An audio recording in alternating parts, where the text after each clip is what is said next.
is Hey folks, it's 7 o'clock on the Family Station Love 101. It's time for the Morning Watch with host Reverend Dr. Darren Toussaint. Listeners to Love 101 FM are advised that the views and opinions expressed in this program are not necessarily those of Love 101 FM.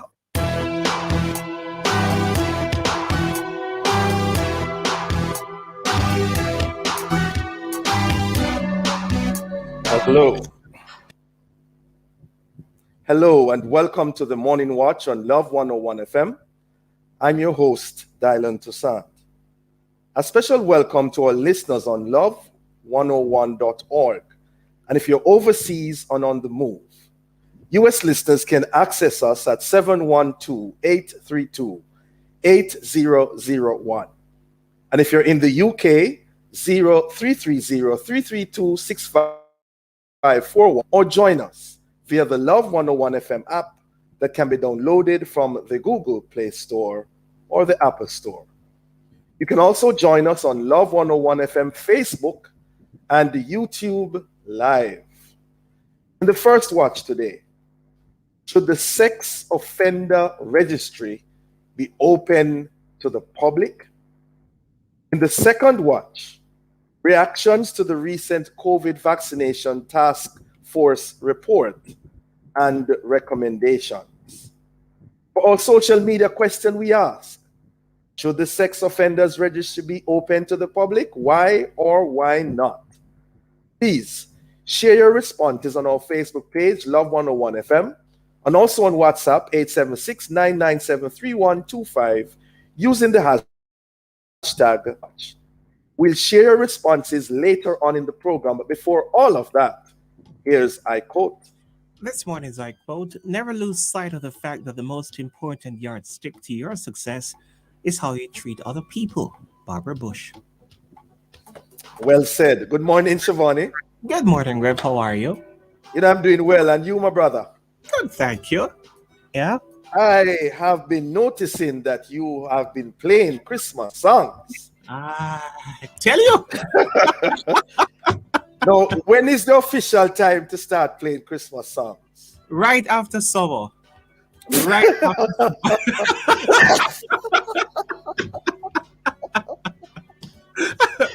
I think you and Colleen are on the same page in terms of that, Right after summer. Keep it up. Enjoying it. Nice. The first watch will be back after this break.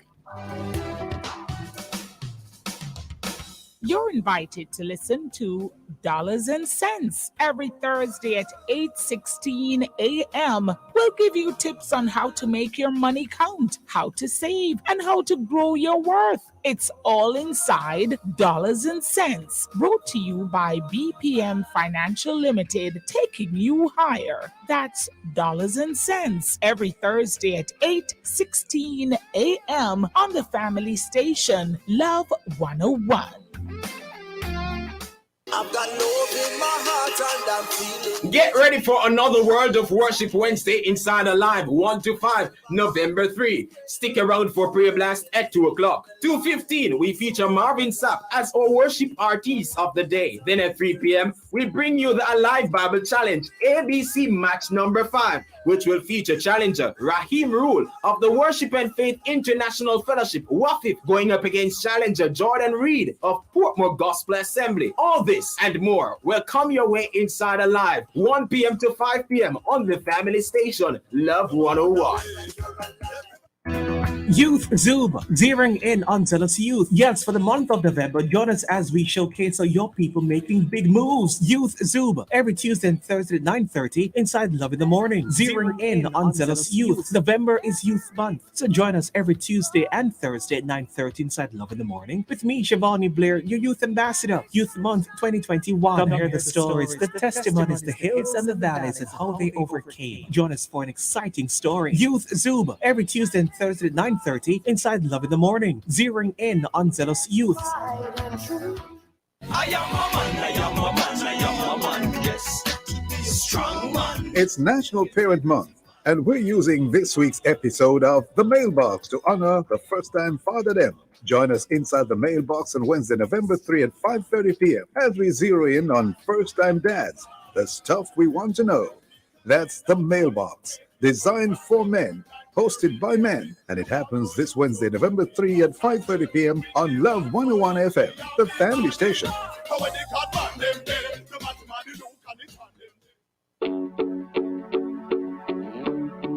Youth is the transitional age between childhood and adulthood. Some of the best times in life come during our youth.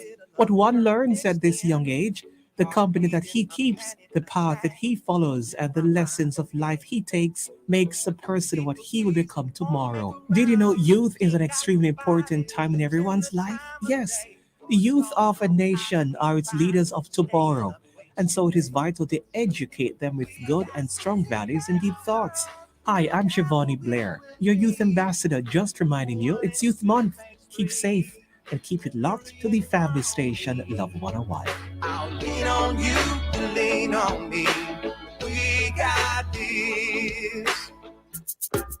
Members of the public who are due their second dose of the Pfizer vaccine must make an appointment to receive that dose. Appointments can be made online at moh.gov.jm or by calling the vaccination call center at 888-1-LOVE. That is 888-663-5683. Persons who visit a vaccination site without their appointment will be inconvenienced by long wait times and may not receive their dose on the day. Once members of the public have their appointments confirmed, they should visit their vaccination site at the time of their appointment with a copy of their vaccination card, their government-issued identification, or a letter from a justice of the peace. Children between 12 and 18 years old should take along a copy of their birth certificate.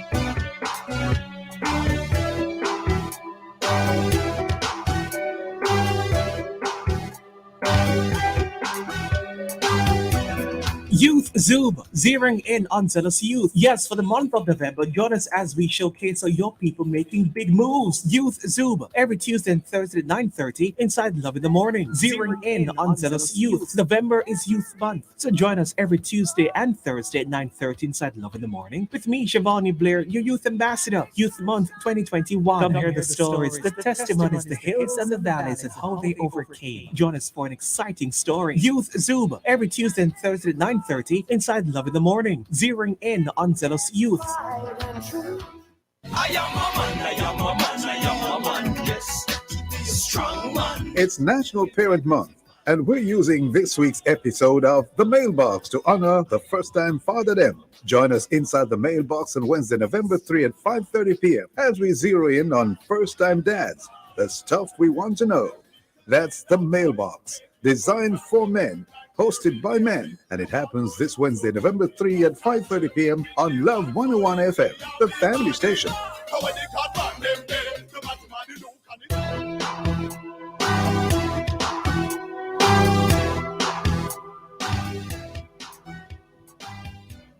Welcome back to the Morning Watch. I'm your host, Dylan Toussaint.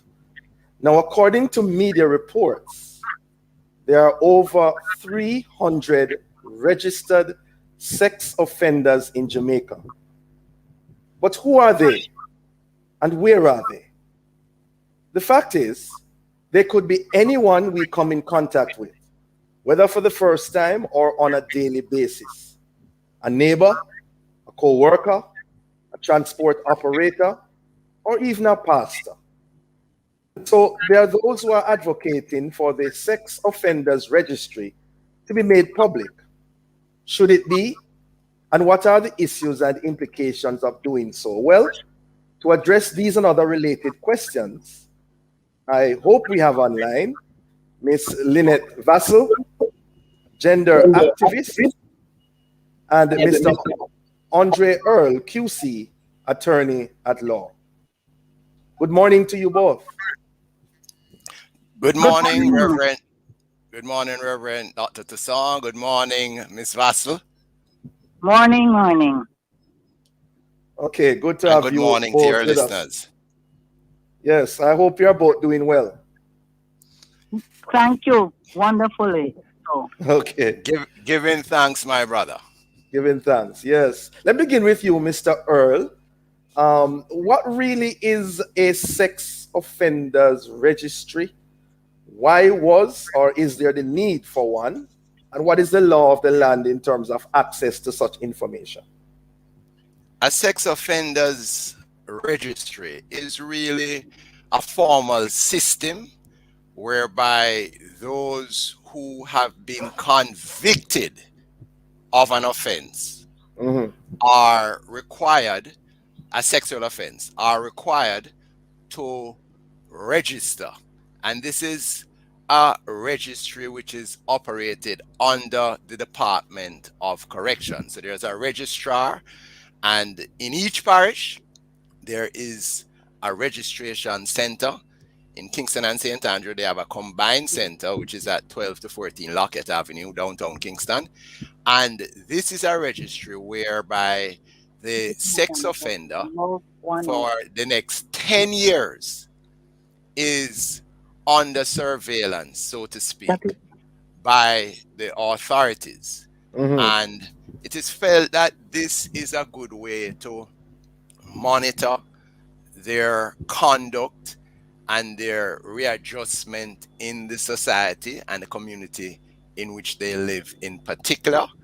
And so they have various reporting requirements. I believe it's every 3 months that they are required to go in, speak to the registration officer, and the registration officer will find out how they are adjusting, if they're having any problems, etc., etc. It's also an effective crime management or law enforcement tool, Mhm. because the police, if it is that you have an incident, the police can always start with that information because they have access to the registry and went to the register, I should say. And because of that, they can easily find out whether or not perhaps this is somebody who may have offended or reoffended in a particular case. So you have what is called the original period, which is 10 years, where they have to register and they are monitored, and then it can be extended for a further 10 years.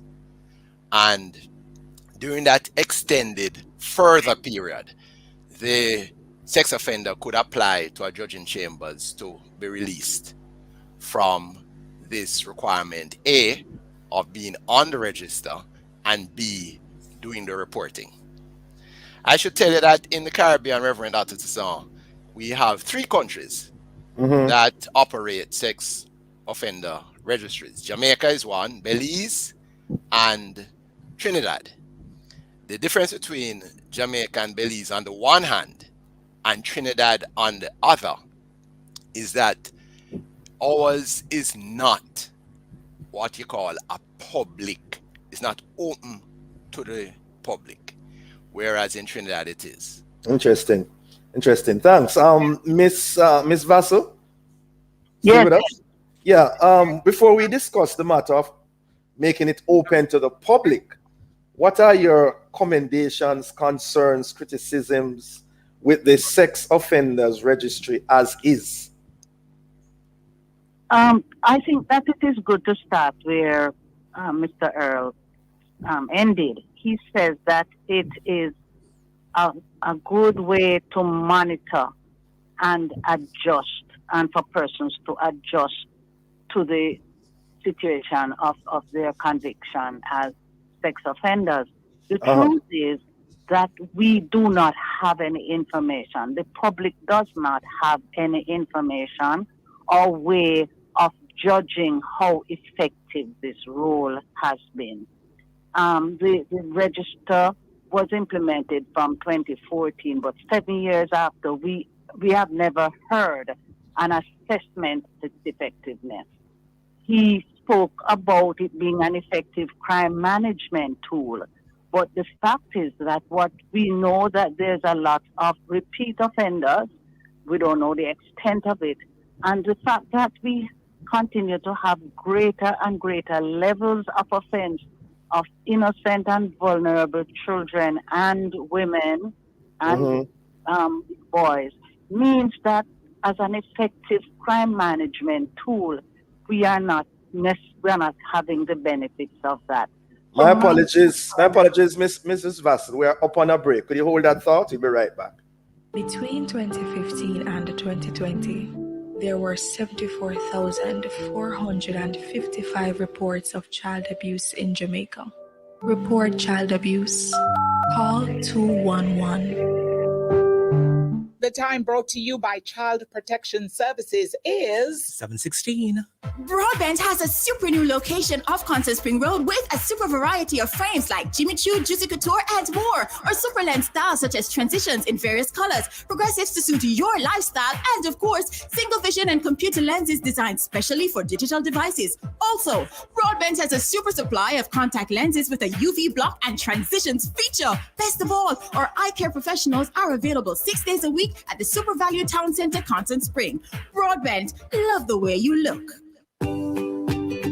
From generation to generation, Jamaicans have depended on J&B Bank to make the pride and joy of providing a safe place for their families possible. Now, with no processing fees and no down payment mortgage options, you can open the door to your own sweet home, a legacy to hand to your next generation. Visit jnbank.com to get pre-approved today. J&B Bank will help you find a way. It's time to take your home somewhere unexpected. And at Active Home Center, it's our job to help you do just that. With our wide range of home finishes and on-trend styles, you'll find a great selection for your space. Shop tiles in different styles, contemporary bathroom fixtures, kitchen and appliances, the latest in furniture, lighting, and so much more. Visit our showroom at 84 Constant Spring Road or online at ActiveHomeCenter.com. Your one-stop shop for home finishes. Active Home Center. More savings, more choices.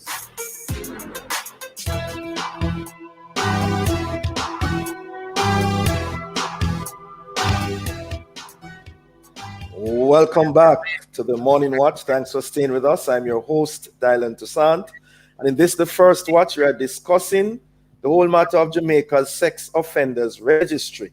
Should it be open to the public? And we have online Mr. Andre Earl QC, attorney at law, and Ms. Lynette Vassal, gender activist. Ms. Vassal, before the break, you were giving us your views, your comments, your concerns in regards to the act as is. Yes, Reverend Toussaint. I want to make it clear, this is not an easy issue to discuss. Yeah. This is not an easy issue to resolve.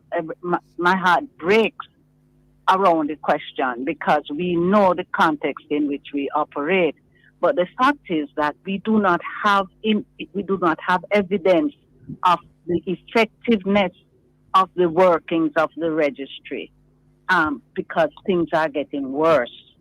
And it seems to me that what we need to do is to have changes that will give the public greater confidence and information that we can and also have better systems for protection. For example, the monitoring and the responsibility that offenders have to register and to go to the system and fulfill their obligations.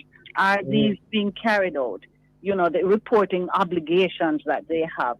I don't think that they are being effective. So although it is difficult, I am tending to see the importance of really overhauling and looking at the system and going the way of Trinidad, for example, and Belize. Yes.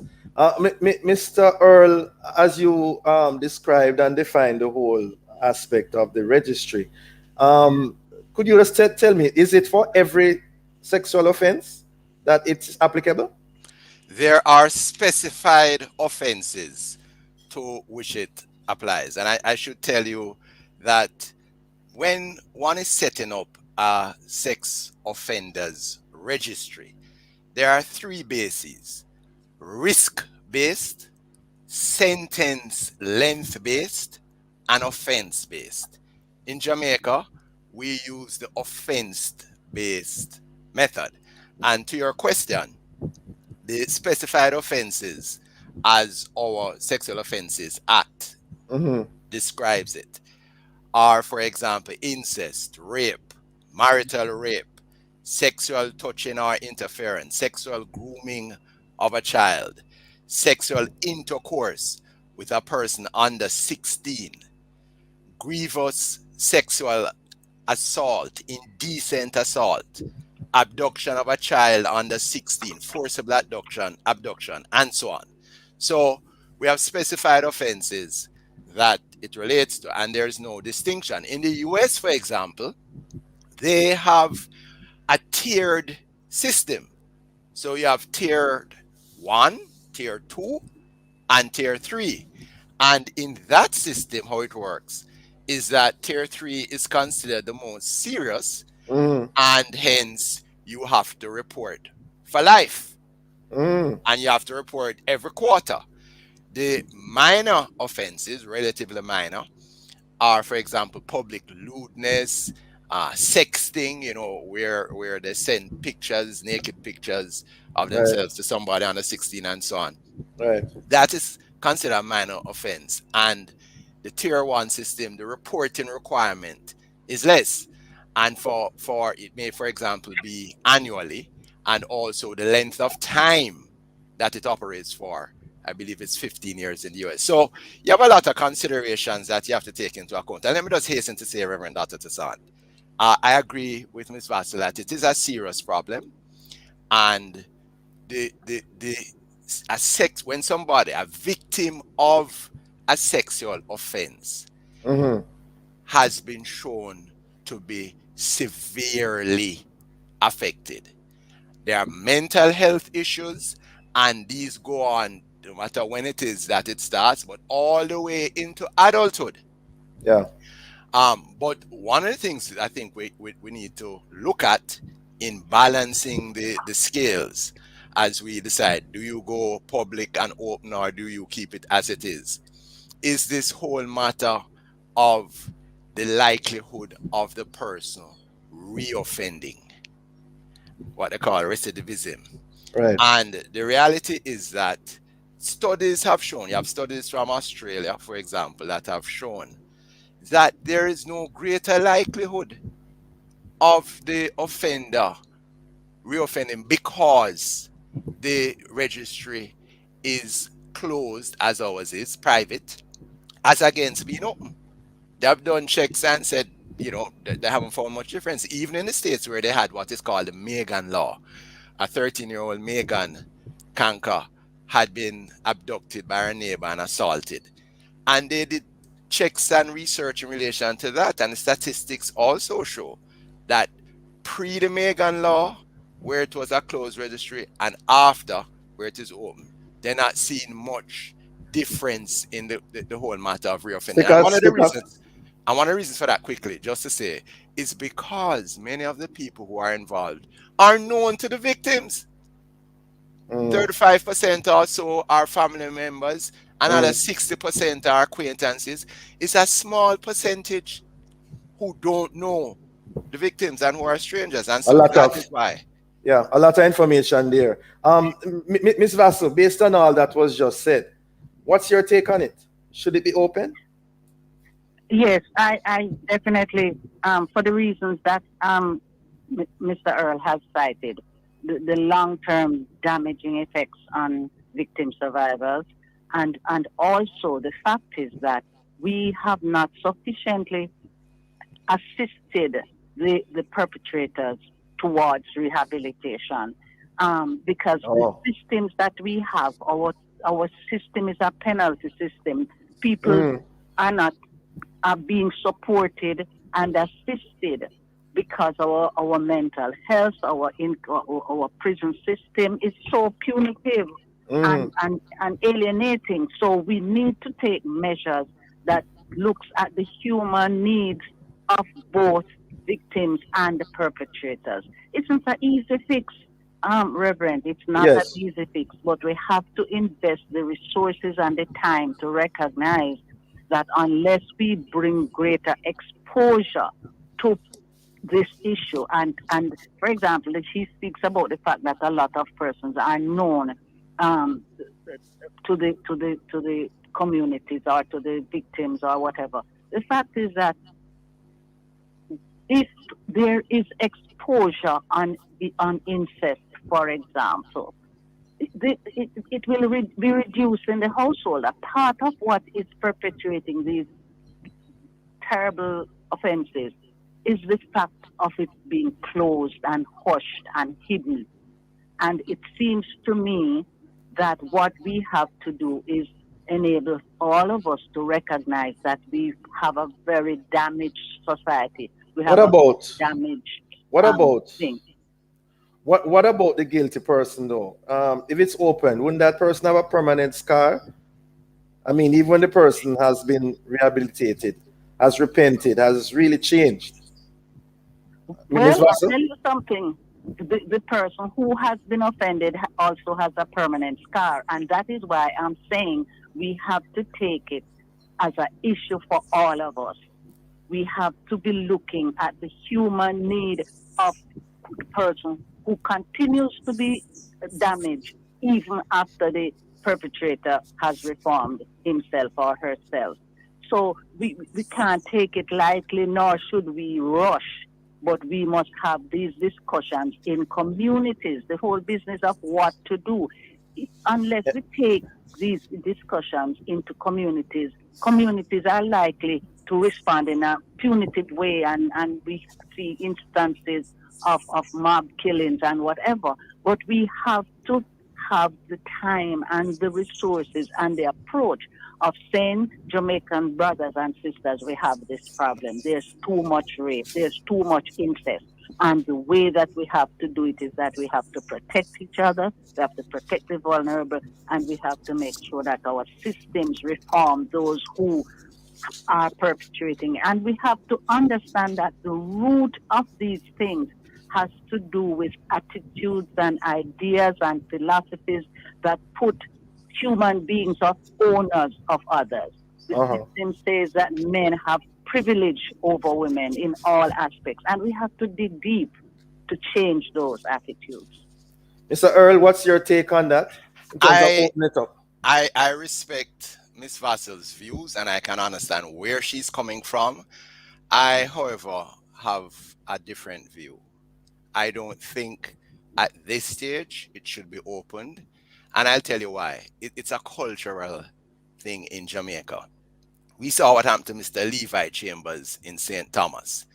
Killed by a mob that made a mistake. They thought he was the guilty party who had taken those young girls in St. Thomas and abducted them.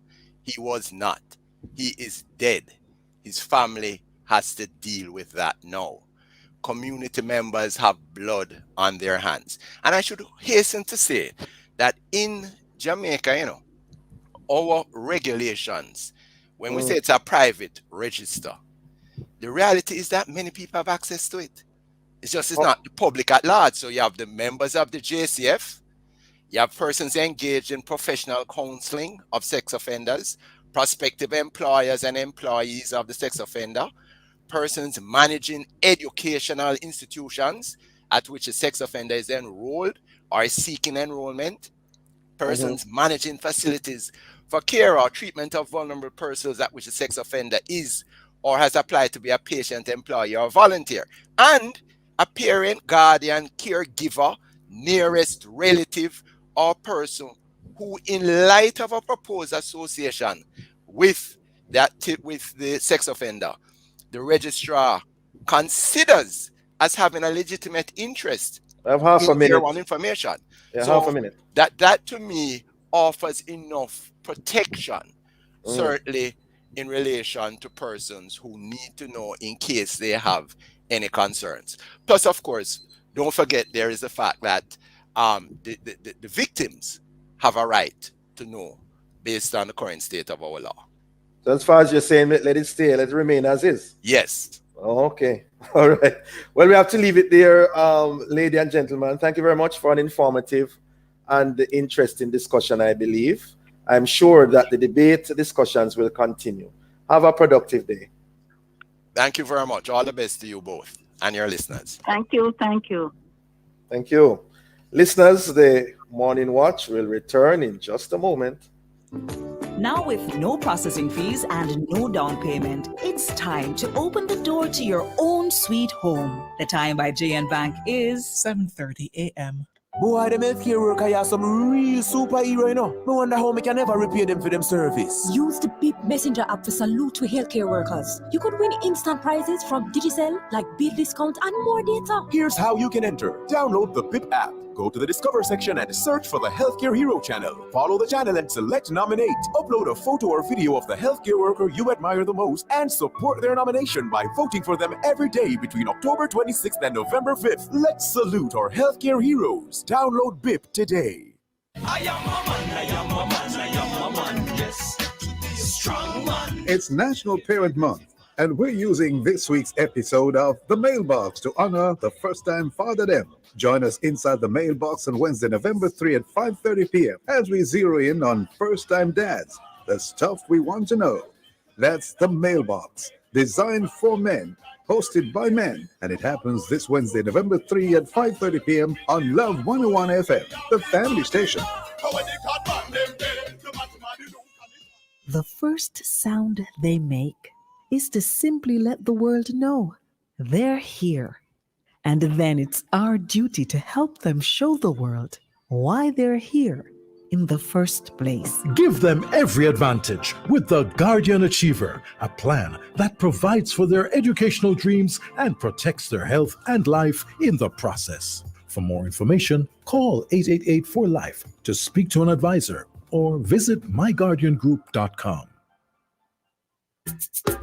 Members of the public who are due their second dose of the Pfizer vaccine must make an appointment to receive that dose. Appointments can be made online at moh.gov.jm or by calling the vaccination call center at 888-1-LOVE. That is 888-663-5683. Persons who visit a vaccination site without their appointment will be inconvenienced by long wait times and may not receive their dose on the day.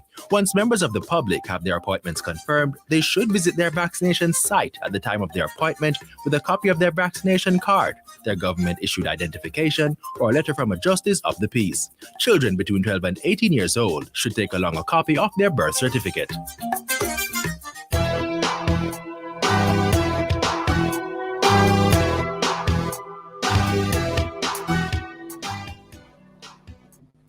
Welcome back to the Morning Watch. I'm your host, Dylan Toussaint.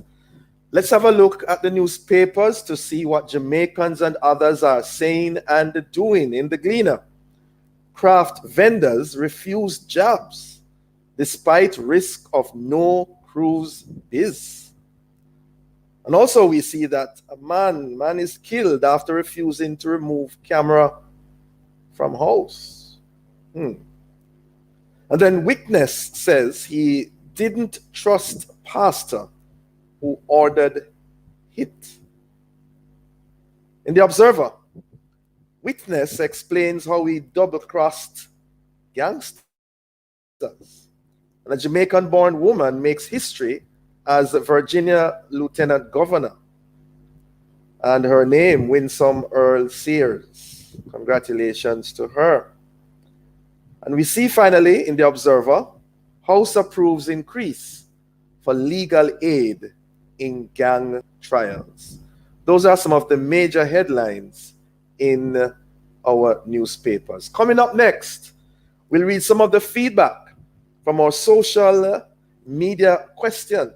Should the sex offenders registry be open to the public? Why or why not?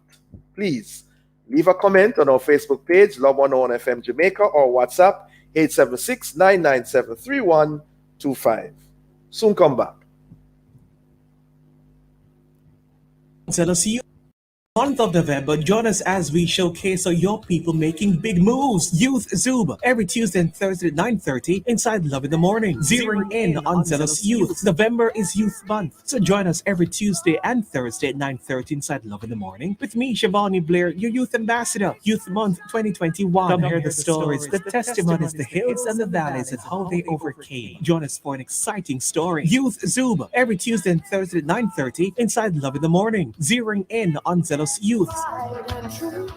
I've got love in my heart and I'm feeling. Get ready for another World of Worship Wednesday inside Alive 1 to 5, November 3. Stick around for Prayer Blast at 2 o'clock. 2:15, we feature Marvin Sapp as our worship artist of the day. Then at 3 p.m., we bring you the Alive Bible Challenge ABC match number 5, which will feature challenger Raheem Rule of the Worship and Faith International Fellowship, WAFIF, going up against challenger Jordan Reed of Portmore Gospel Assembly. All this and more will come your way inside Alive, 1 p.m. to 5 p.m. on the family station, Love 101.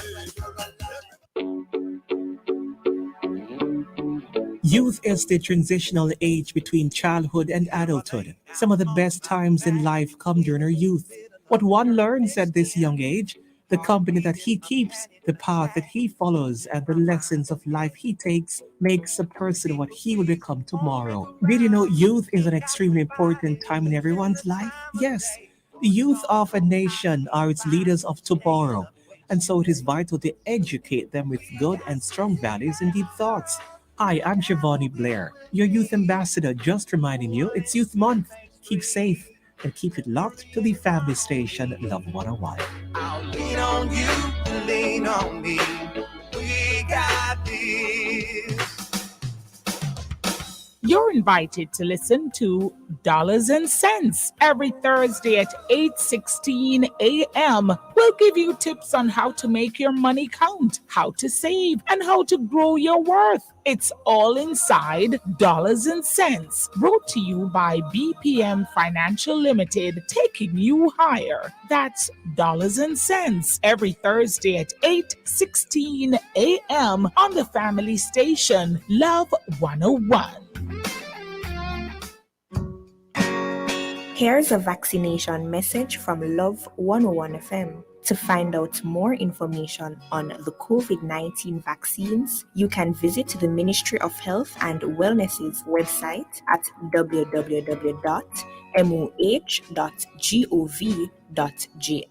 the World Health Organization's website at www.who.int, or Centers for Disease Control and Prevention's website at www.cdc.gov. My name is Vashti Lewis from Love 101, encouraging you to get vaccinated. Let's get vaccinated and get back to life.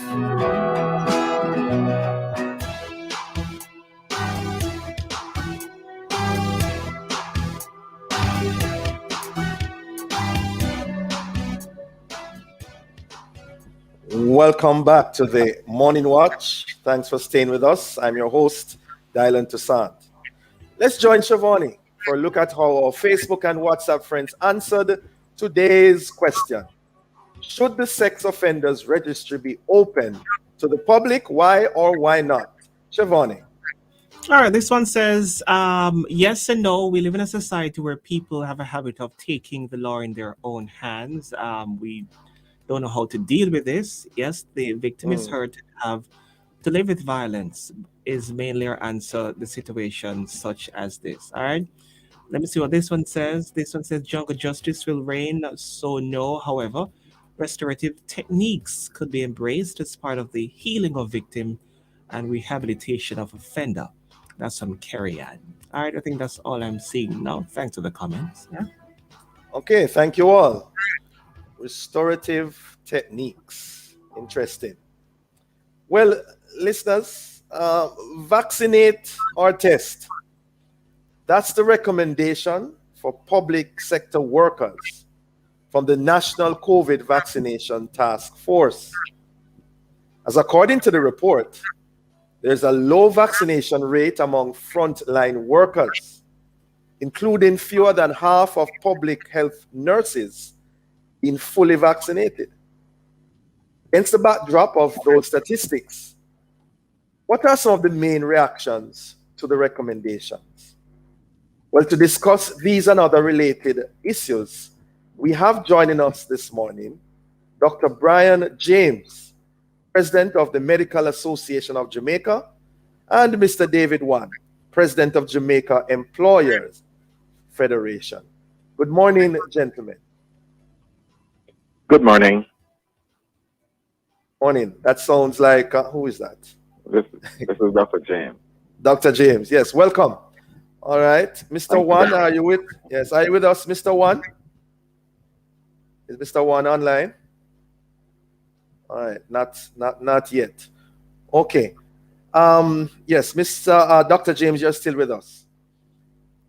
I am. Good. Now, Doc, before we discuss the vaccination task force recommendations and report, it's my understanding that the task force is led by Professor Gordon Shirley, includes Permanent Secretary Dunstan Bryan, Chief Medical Officer Dr. Bisesa McKenzie, Dr. Campbell Forrester, Professor Lloyd Waller, Colonel Markland Lloyd, Peter Melhedo, and Alok Jain. Its mandate is to ramp up the country's vaccination rate within a 7-month timeline. What are your opening thoughts on the establishing, composition, and mission of this task force, Dr. James?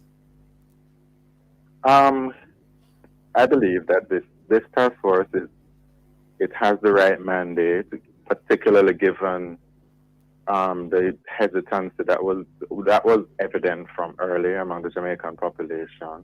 The composition is stellar. I mean, you cannot find more eminent people than persons like Professor Shirley and Dr. Campbell Forrester, the Permanent Secretary, the CMO, and MAJ has a representation on the task force as well. So I believe that good task force, good composition, wonderful and necessary mandate. And the time frame that is given, 7 months? Well, the time frame, I'm not sure exactly when the 7 months would end, but it would align, I believe, with the objective of the Ministry of Health and Wellness to get up to 65% vaccination rate by March. So basically it would align with that, and therefore, they would have that kind of timeline to ramp up the rate. Yeah, because there's some people wonder if it's not too short. I don't think, maybe those very same people are a bit impatient about reopening the economy and getting us back to a sort of post-COVID normal. Not only is that a very important necessity, getting people back to school, etc. The fact is that we are behind time when we compare ourselves globally.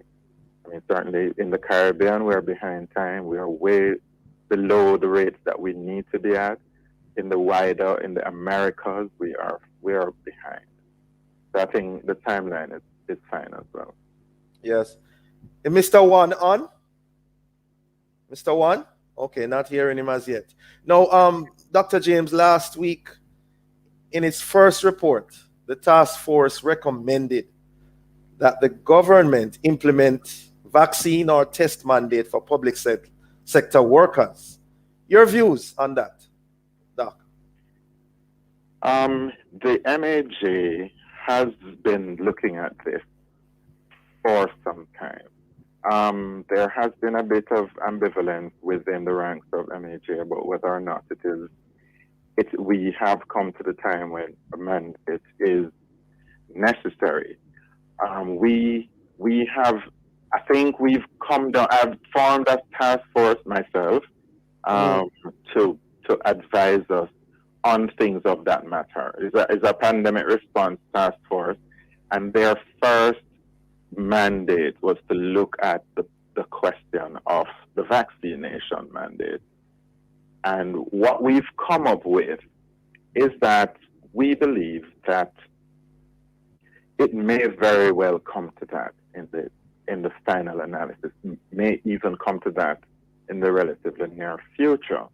However, we do not believe we are quite there as yet, certainly in relation to public sector workers. We relied on publications from the WHO to help us navigate this question. I'm sorry, sorry, Dr. Bryan, Dr. James, could you just hold that thought? We're up on a break. We'll be right back. From generation to generation, Jamaicans have depended on J&B Bank to make the pride and joy of providing a safe place for their families possible. Now, with no processing fees and no down payment mortgage options, you can open the door to your own sweet home, a legacy to hand to your next generation. Visit jnbank.com to get pre-approved today. J&B Bank will help you find a way. Ready, set, save big on all your brand name items in the Home and Things Best Brand Sale event. Get the lowest prices on tiles, bathroom fixtures and faucets, laminate flooring, lighting, windows and doors, plus more, even on new arrivals. Shop top brands like American Standard, Moen, Corona, Hunter, and Angel Grace. Visit our showrooms at Old Road Road and Constant Spring Road. The best brand sale event now on at Home and Things. Shop now for the best brands, big value, and even bigger savings. Between 2015 and 2020, there were 74,455 reports of child abuse in Jamaica. January to June 2021, 1,203 reports of sexual abuse, 1,465 reports of physical abuse, 2,528 reports of neglect. Report child abuse. Call 211.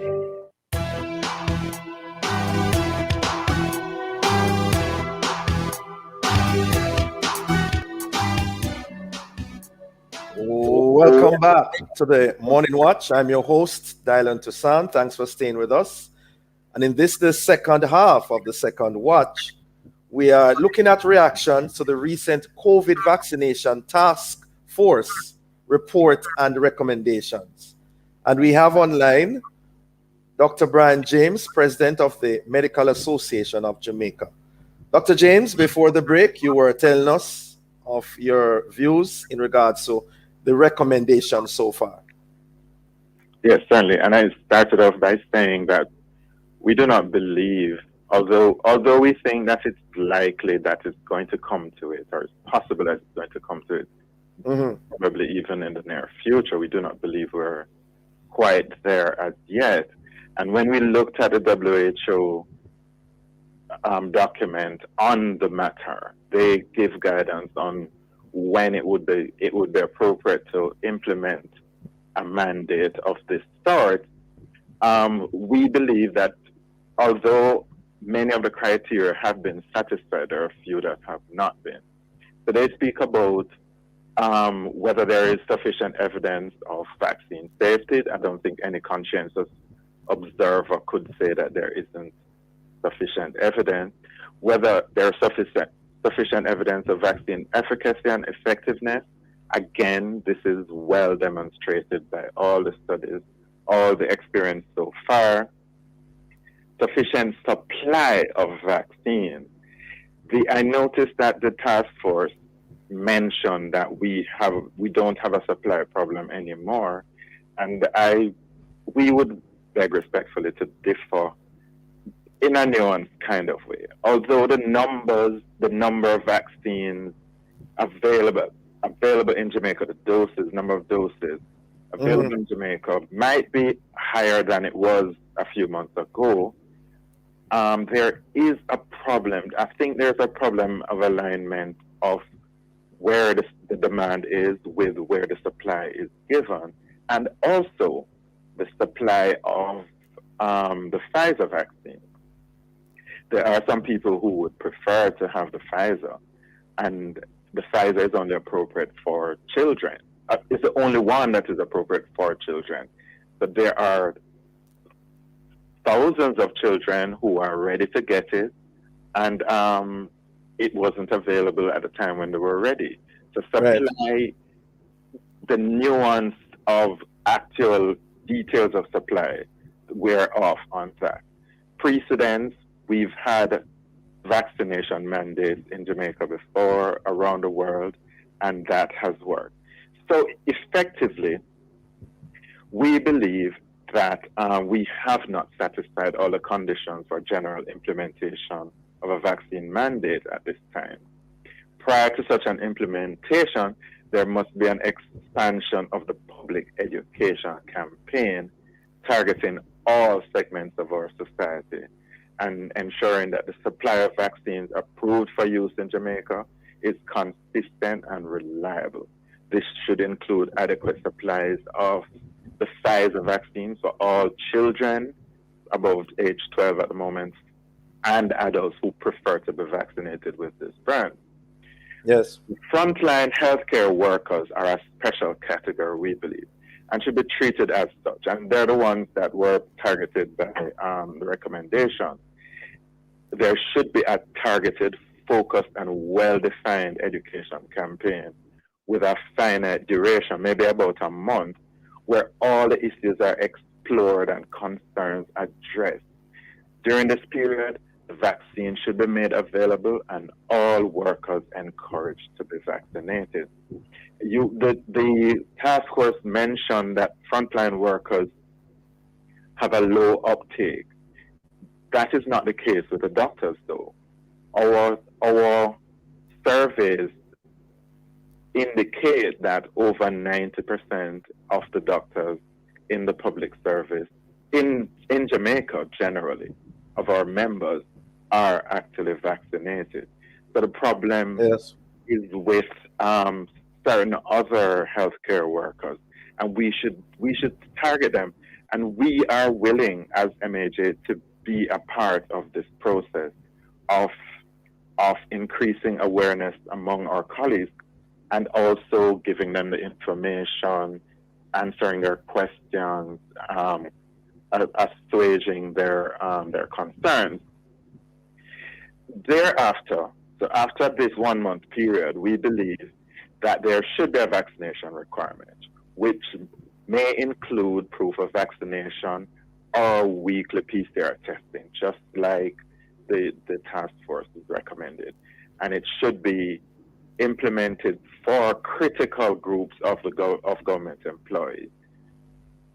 So just to be clear, Dr. James, the MAJ is in support of a vaccine mandate after we've expanded the education campaign and we've done targeted.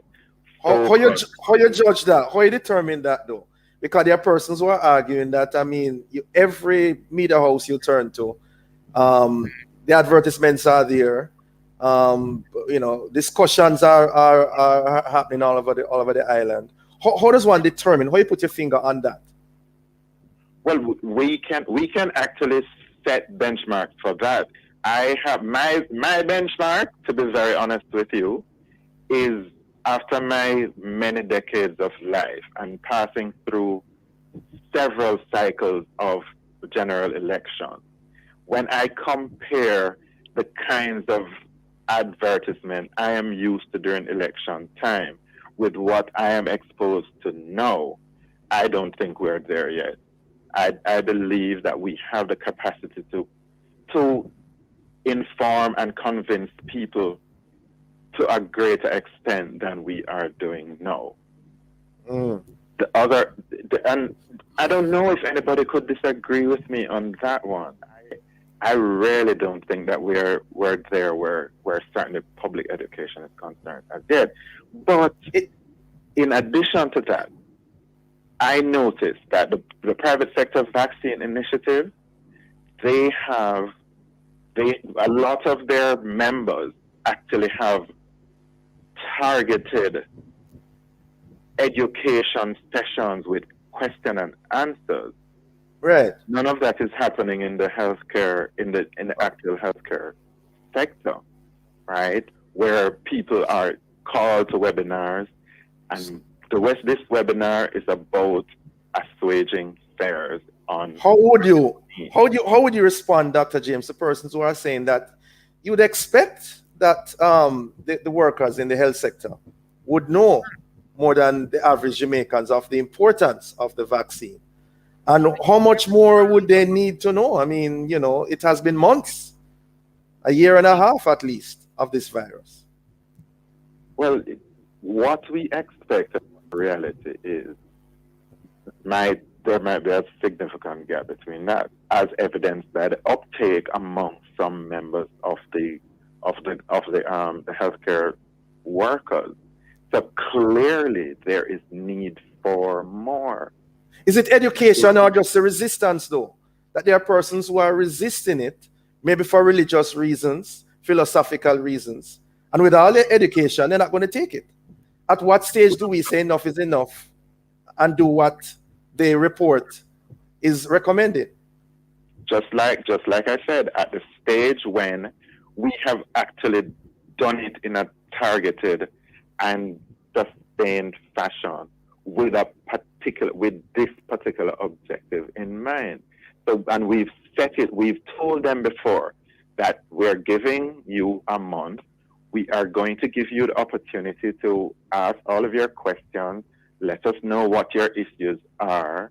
And then at the end of that time, we know we've done all that we can do. Yes. In terms of the responses so far from the doctors to the whole matter of the test, because the recommendation says vaccinate or you get tested. The test aspect of it, what's the response to that? And I totally support that as well. I support that. Once we've gone through the process that I outlined earlier, right? There was a time earlier in the pandemic when a lot of healthcare workers were clamoring for more testing among healthcare workers. Mm-hmm. There were actually even protocols where people who are exposed to COVID patients would be tested every week. Mm-hmm. There was some kind of resistance to that, I think, from the authorities, on the basis that, you know, that would require a lot more testing than is necessary, etc. But a lot of healthcare workers were in support of that. I have no problems with supporting a requirement for testing if you're unvaccinated. And is it the PCR test that the report is advocating? And that's the more pricey test. Yes, but that is the one that is sensitive enough to be useful under these circumstances.